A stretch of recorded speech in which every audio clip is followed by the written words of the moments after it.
Friends, நான் மஜித் பேசுகிறேன். இப்போ நம்ம பார்க்குற இந்த மொபைல் வந்து ஒன் ப்ளஸில் வந்து பார்த்தீங்கன்னா 7 ப்ரோன்னு நினைக்கிறேன். OnePlus 7 Pro கோடு இருக்குது, டிஸ்பிளேயில் கோடு இருக்குது. ஸோ இதோட ப்ரைஸ் வந்து பார்த்தீங்கன்னா 4500 4500. ஜிபி வந்து பார்த்தீங்கன்னா 8GB ரேமு 256. OnePlus 7 Proவில் வந்து கோடு மட்டும் வரலன்னா இதோட விலை 13000 14000 கூட விற்கிறாங்க.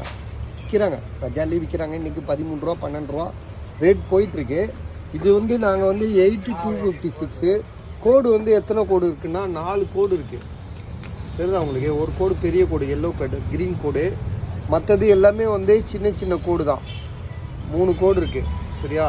இதோட ப்ரைஸ் வந்து 4500. மற்றபடி வேறு எந்த இஷ்யூமே கிடையாது. பேக் டோர் வந்து மாற்றிருக்காங்க. பேக் டோர் மாற்றுறது உண்மையானது 4500. மற்றபடி வந்து கேமராலாம் சூப்பராக இருக்கும் இந்த மொபைலில். ஸோ எட்ஜி மாடலு கோடு இல்லைன்னா சூப்பராக இருக்கும். ஆனாலும் வந்து பார்த்திங்கன்னா சில பேர் இது மாதிரி மொபைல் வந்து நம்ம வாங்கும்போது கோடு இல்லாமல் இருக்குது. ஆனால் திடீர்னு கோடு வந்துடுது இந்த ஃபோனை பொறுத்த வரைக்கும். சரியா? அதனால கொஞ்சம் பார்த்துக்கங்க. கோடு நீங்கள் இந்த மொபைல் வாங்கணும்னு நினச்சா கூட நீங்கள் ஒரு 13000 கொடுத்து வாங்கணும்னு நினச்சிட்டிங்கன்னு வச்சுக்கோங்களேன். அப்போ கூட நீங்கள் என்ன பண்ணணுன்னா திடீர்னு கோடு வந்துடும். நீங்கள் வாங்கி ஒரு மாதத்தில் கோடு வந்துட்டால் உங்களுக்கு கஷ்டமாயிடும், மனசு கஷ்டமாயிடும். ஸோ இதில் வந்து பார்த்திங்கன்னா ஆல்ரெடி கோடு இருக்குது. 4500. OnePlus 7 Pro 8GB RAM 256. Pop-up camera model.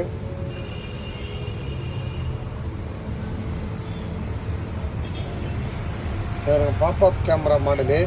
Mobile வந்து பார்த்திங்கன்னா வேறு எந்த இஷ்யூமே கிடையாது. சரியா? ப்ரைஸும் வந்து உங்களுக்கு நியாயமான ப்ரைஸாக தான் போட்டிருக்காங்க.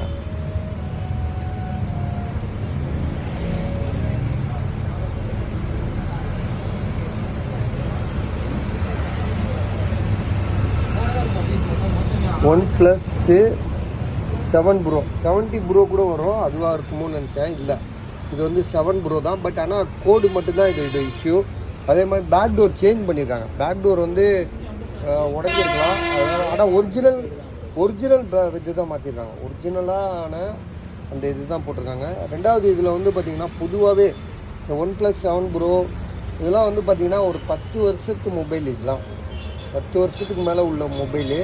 இந்த மொபைல்லாம் வந்து பார்த்திங்கன்னா பேட்ரி பேக்கப் கண்டிப்பாக குறைஞ்சி தான் இருக்கும்.